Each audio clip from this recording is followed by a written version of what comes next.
Sa kasaysayan ng musikang Pinoy, iilan lamang ang mga banda na tunay na nakapag-iwan ng marka sa puso ng mga tao.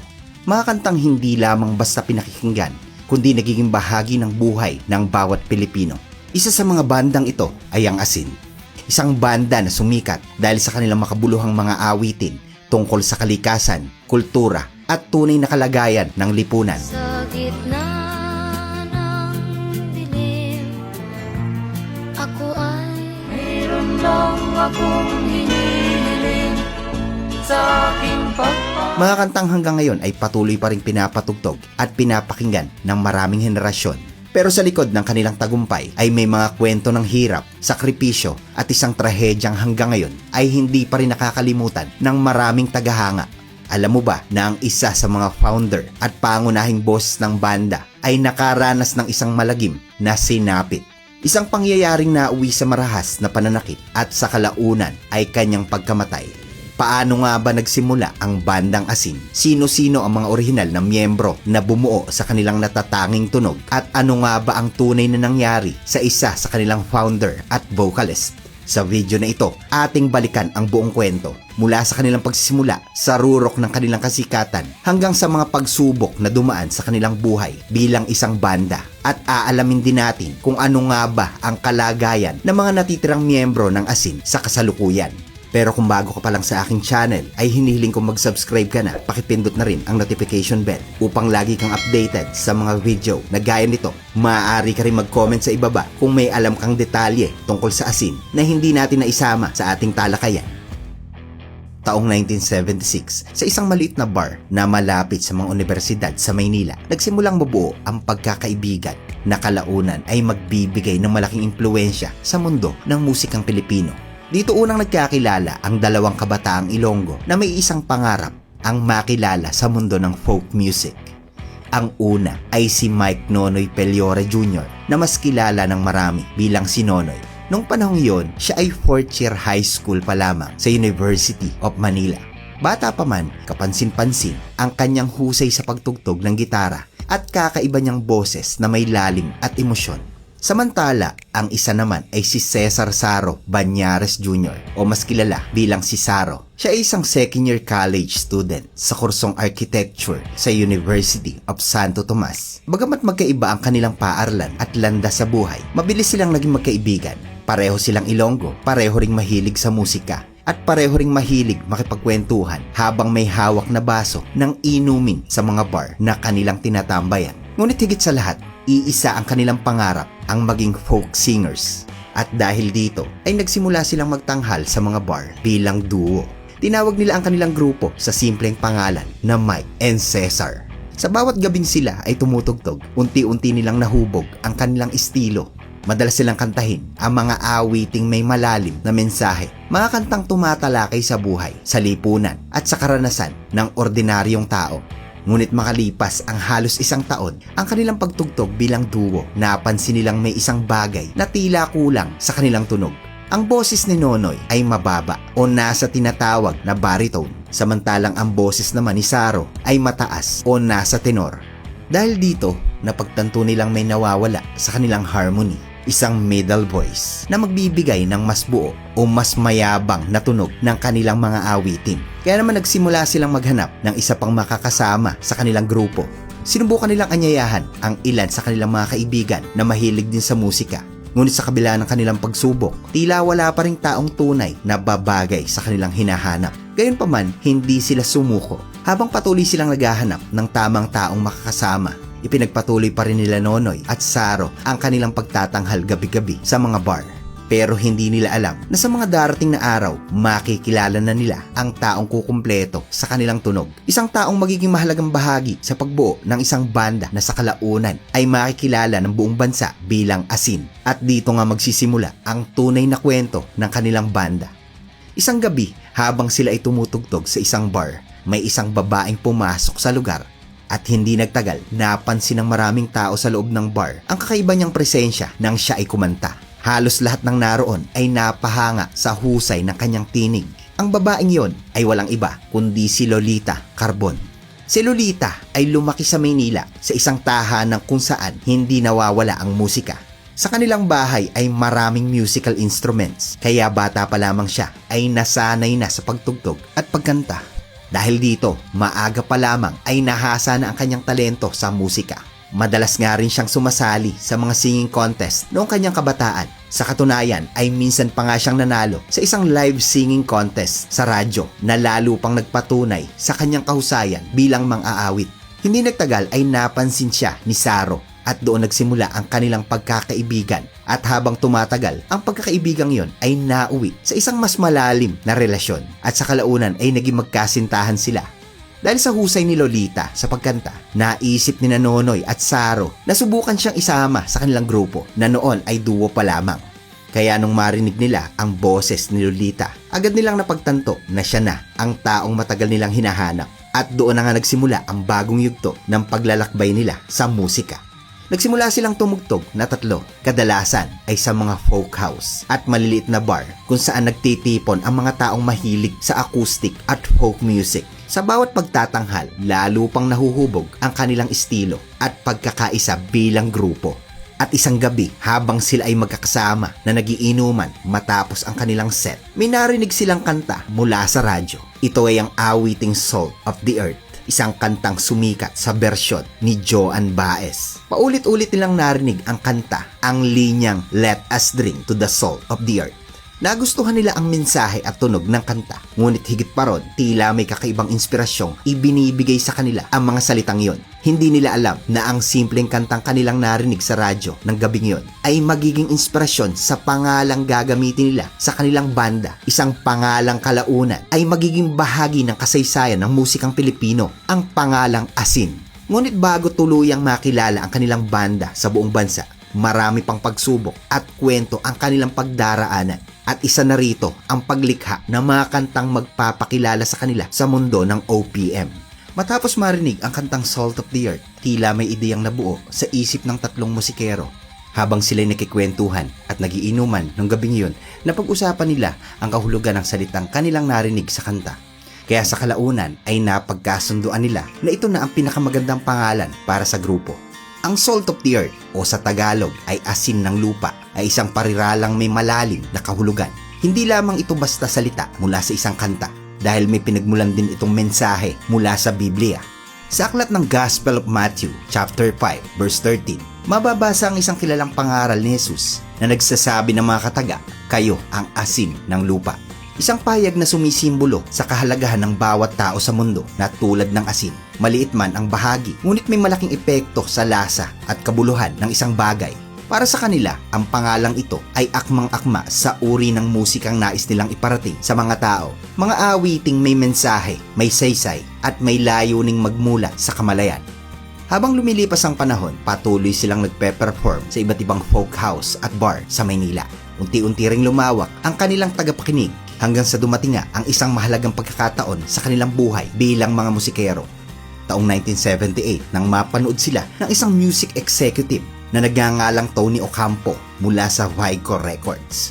Agad niyang napansin ang kakaibang estilo ng grupo, isang tunog na kakaiba sa karamihan ng mga banda noong mga panahon na yon. Dahil dito, kinausap niya ang grupo at hindi nagtagal, inanyayahan silang pumirma ng recording contract sa ilalim ng Vicor. Para sa tatlong musikero na nagsimula lamang sa pagtugtog sa mga bar ay napakalaki nitong oportunidad. Sa puntong yon, ginamit pa nila ang pangalang asin ng lupa, ang Tagalog na bersyon ng Salt of the Earth. Ngunit nang marinig ito ng mga tao sa Vico Records, iminungkahi ng kumpanya na baguhin at paikliin ang pangalan nila. Dahil ayon sa mga ito ay masyadong mahaba ang asin ng lupa at maaaring hindi ito madaling matandaan ng mga tao. Kaya naman, iminungkahi nilang gawin na lamang itong isang simpleng salita, asin. Isang maikli ngunit makapangyarihang pangalan, madaling tandaan at may malalim pa ring kahulugan. Tinanggap ng grupo ang mungkahing ito at mula noon ay opisyal nilang ginamit ang pangalang asin.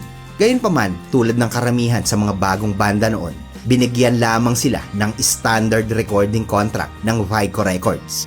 Sa sobrang excitement na magkaroon ng recording deal, agad nila itong pinirmahan. Ngunit may isang bagay na hindi nila gaanong napagtuunan ng pansin. Dahil nakapaloob pala sa kontrata na hindi sila mababayaran na malaking halaga para sa kanilang mga sariling komposisyon at higit pa ron, ang karapatan o rights sa lahat ng kanilang mga kanta ay mapupunta at magiging pagmamay-ari ng Vico Records. Isang kondisyon na sa kalaunan ay magiging sanhi rin ng ilang komplikasyon sa kanilang karera bilang mga musikero. Ngunit sa puntong yon, iisa lamang ang nasa isip ng 3 miyembro ng banda, ang makapag-record ng kanilang musika at maiparinig ito sa mas maraming tao. Hindi nila alam na sa mga susunod na taon, ang kanilang mga kanta ay magiging ilan sa mga pinakamaimpluwensyang awitin sa kasaysayan ng original Filipino music. At isa sa mga kantang yon, ang awiting magpapakilala sa kanila sa buong bansa. Yan ay ang kantang Masdan Mo ang Kapaligiran. Sa langit natin, Ngunit bago tuluyang sumikat ang kanilang banda, may mga pangyayaring magpapabago sa takbo ng kanilang buhay. Mga tagumpay, mga kontrobersya, at isang trahedyang hindi inaasahan. Noong mga panahon na yon, pangkaraniwan sa industriya ng musika ng Pilipinas ang pag-cover ng mga Ingles na awitin.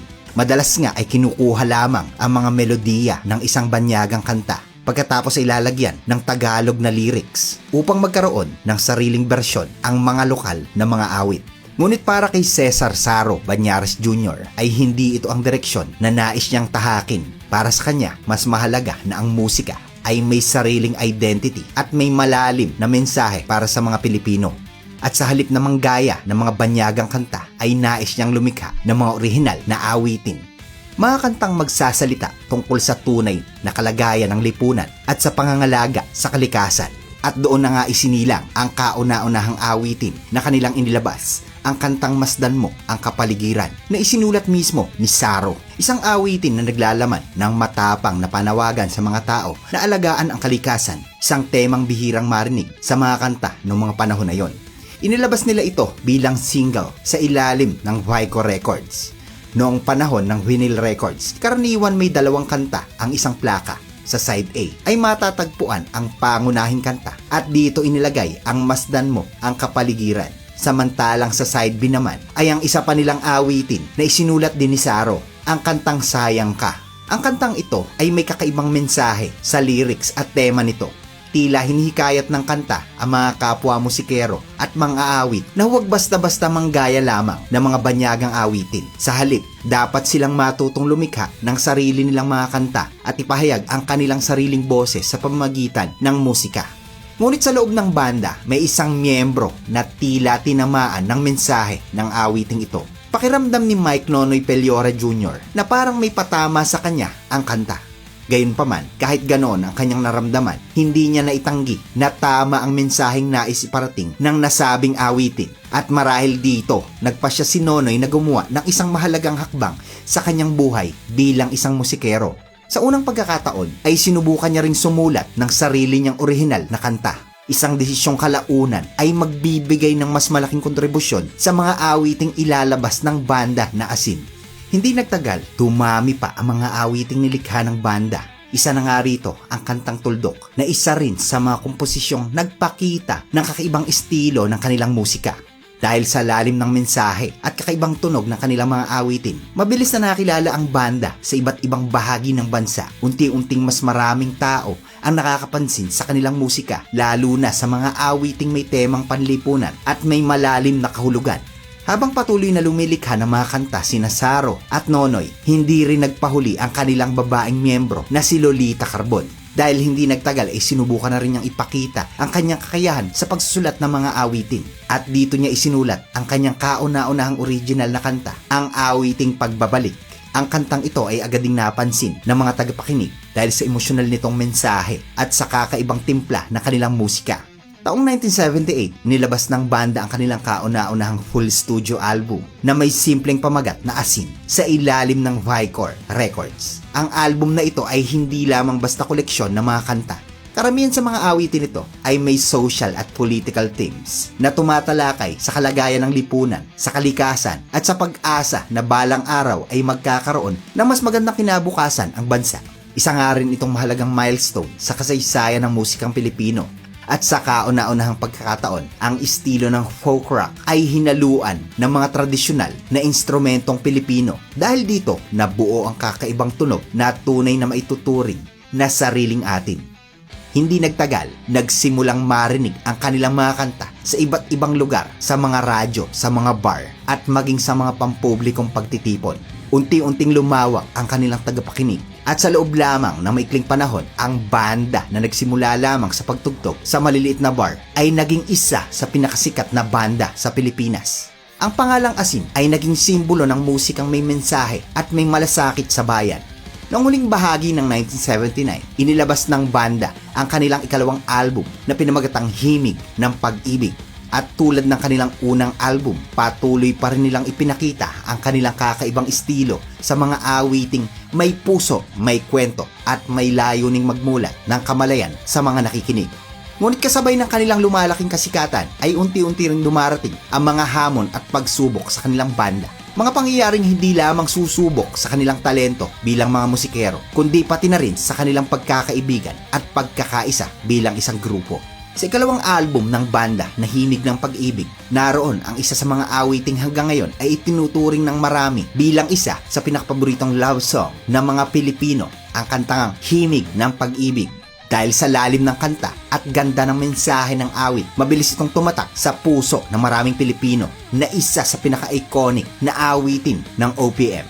Kasama nga rin sa album na ito ang isa sa pinakamakapangyarihang kanta, yan ay ang Balita. Ang kantang ito ay hindi lamang simpleng awitin.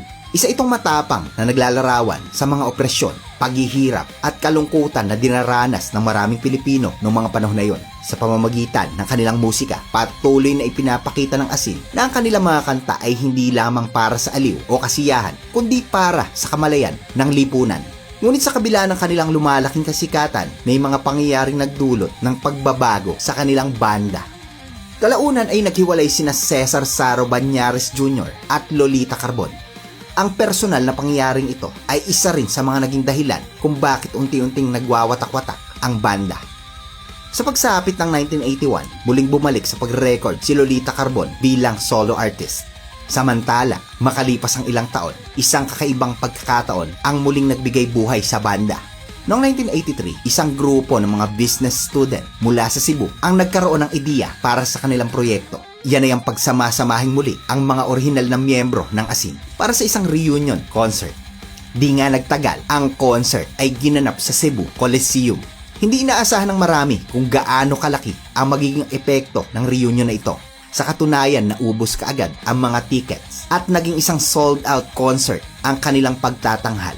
Dahil sa napakalaking tagumpay ng reunion concert na yon, nagpasya ang mga miyembro ng banda na muling ipagpatuloy ang kanilang grupo. Mula noon, nagsimula silang magdaos ng sunod-sunod na concerts at tour sa iba't ibang bahagi ng Pilipinas.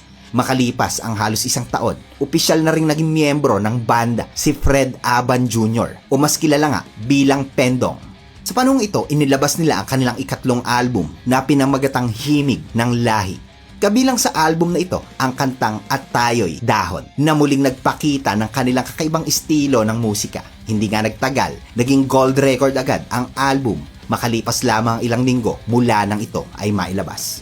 Bukod pa roon, kinilala rin ito bilang Best Album of the Year noong 1984. Ito na marahil ang panahon kung kailan masasabing nasa rurok ng kanilang kasikatan ang banda.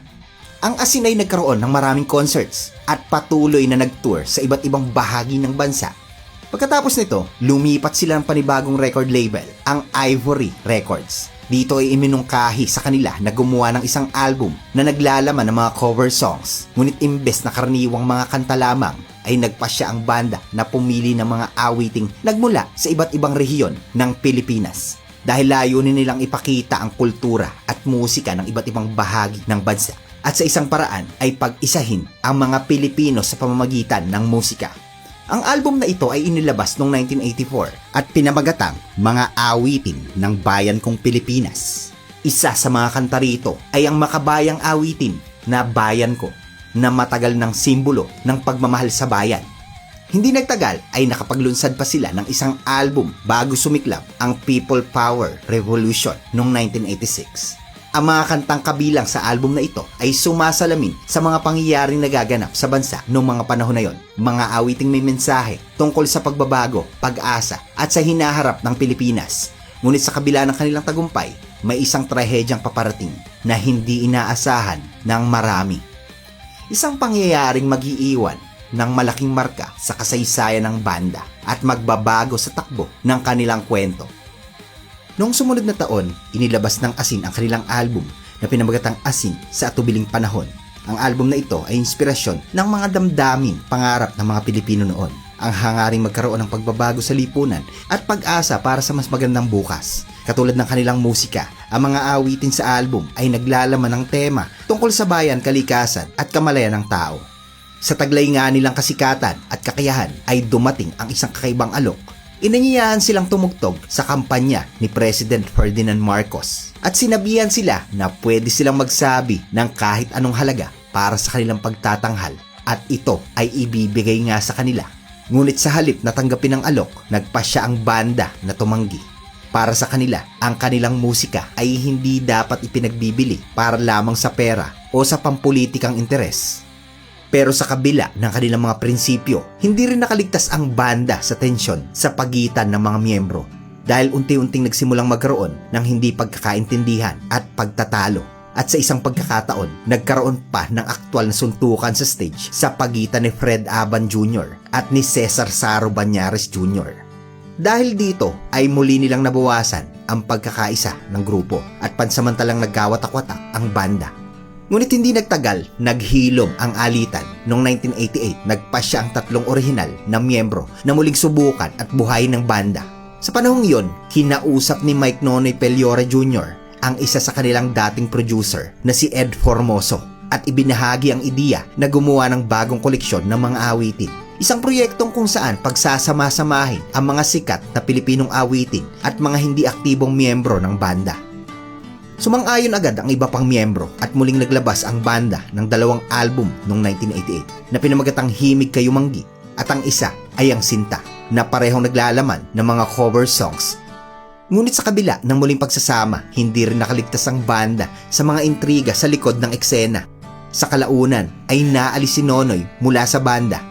Matapos ang kanyang pag-alis, bumuo si Ed Formoso ng isang all-star band na tinawag na Local Ground kung saan kasama ang ilang natitirang miyembro ng Asin at iba pang kilalang musikero sa Pilipinas. Ang kanilang unang kanta ay pinamagatang This Is Not America. Samantala, si Nonoy ay umalis ng Pilipinas at noong 1990 muling nabuwag ang banda sa kanyang pagkawala. Si Fred Aban Jr. o Pendong ay bumuo ng bagong banda na tinawag niyang Pendong habang si Lolita Carbon ay naglabas ng kanyang album noong 1991 sa ilalim ng pangalang Nene.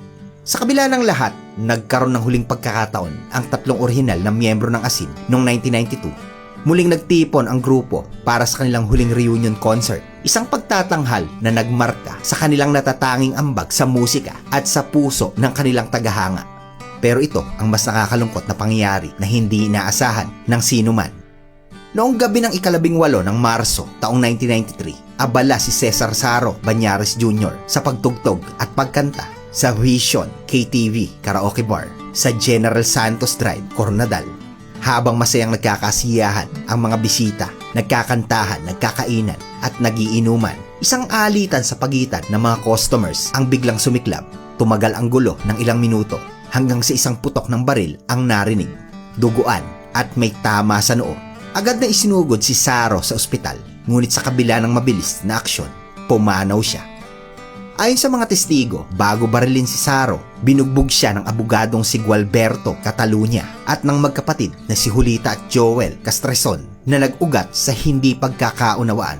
Habang patuloy ang kaguluhan, palihim na binigyan ni Catalunya ng baril si Julita Castreson at di umano'y siya ang nagpaputok kay Saro sa noo. Tumakas ang tatlo matapos ang insidente. Ngunit ilang araw lamang ang lumipas, sumuko sila sa otoridad at sinampahan ng kasong murder. Kalaunan, nahatulan sila ng habang buhay na pagkabilanggo at pinatawan ng kabayarang 200,000 piso para sa total damages, 500,000 para sa moral damages, 300,000 para sa income loss, 50,000 naman para sa debt indemnity at bayad sa mga gastusin sa paglilitis. Si Saro ay inilibing kasama ang kanyang gitara, simbolo ng kanyang dedikasyon sa musika at sa Asin. At bilang parangal sa kanya ay inilabas ni Ed Formoso ang tribute album na Saro sa Bato, alay kay Cesar Banyares, na naglalaman ng mga kantang isinulat mismo ni Saro na muling tinugtog ng iba't ibang kilalang alternative na banda nung panahong iyon. Noong taong 2000, nagkaroon ng plano ang tatlong natitirang miyembro na gumawa ng bagong album at muling magsama, ngunit hindi ito natuloy. Pero gayon pa man ay pinahintulutan ni Nonoy ang paggamit ng pangalang Asin ni Lolita at Pendong. Noong 2001, inilabas nila ang album na Pag-ibig, Pagbabago at Pagpapatuloy na naglalaman ng mga kantang isinulat ni Lolita Carbon at Fred Aban Jr. Patuloy silang nag-perform sa iba't ibang concerts, gig bilang Asin hanggang sa muling pagkakahiwalay noong 2006. Sa kasalukuyan, si Lolita Carbon ay naninirahan sa Maynila at paminsan-minsan ay nagko-concert kasama ang kanyang backup band na Lolita Carbon with Asin Band. Si Mike Nonoy Pelyora Jr. ay naninirahan sa Bacolod matapos mamalagi sa Israel at sa US kasama ang kanyang backup band na Padayon. Ang Asin ay tunay na isang legendary band, hindi lamang dahil sa kanilang musika, kundi dahil sa kanilang ambag sa industriya ng OPM at sa inspirasyong na ipahatid nila sa bawat Pilipino pamamagitan ng kanilang awitin. Sa pagtatapos ng ating kwento, tandaan natin na ang musika ng Asin ay hindi lamang para sa aliw. Ito ay para sa kamalayan, inspirasyon, pagmamahal sa bayan at kalikasan. Hanggang dito na lamang po mga kaibigan. Maraming salamat po sa inyong pakikinig. God bless sa ating lahat. No hates. Respeto. Tugtugan lang.